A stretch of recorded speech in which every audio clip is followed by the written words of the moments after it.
Well, hello again. It's Persimmon Pop, and it's October 2nd, 2022. We're here in mid-Missouri, and this is a very exciting time of the year because it's autumn and it's harvest time for persimmons. So we've talked about American persimmon varieties in the past, and we're going to talk a little bit more about those today.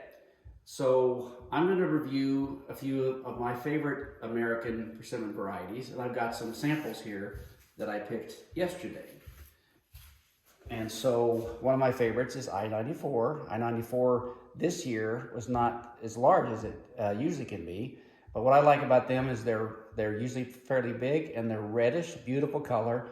And another thing I like is they tend to, when they drop or you pick them off the tree, the calyxes come off, so it's already done for you. Another really good variety is Proc. I like it because it's one of the earliest to get ripe. Then a lot of people love Dollywoods, and so do I. They're light orange. They get quite large, and they're very tasty. And the last couple of years, one of my bigger producers has been Elmo, and you can see how large these are. And the trees have been very productive for the last 2 years.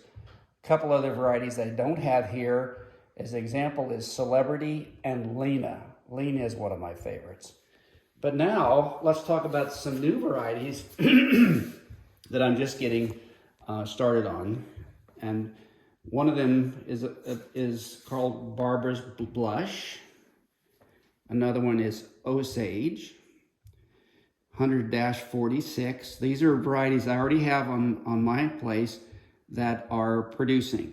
And here's a list of a few other ones. H63A, which is also called Prairie Star. H120, Claypool. WS19-10, Deer Candy. And then Barbara's Blush and Layman's Delight.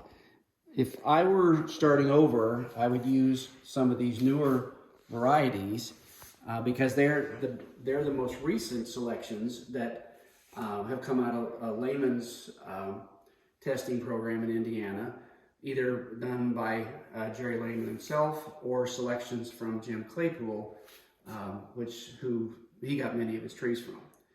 One more thing I want to comment on, a couple things. First is, my wife went to the grocery store yesterday and bought these Asian persimmons from a Fuji background, and these were $2.99 a piece.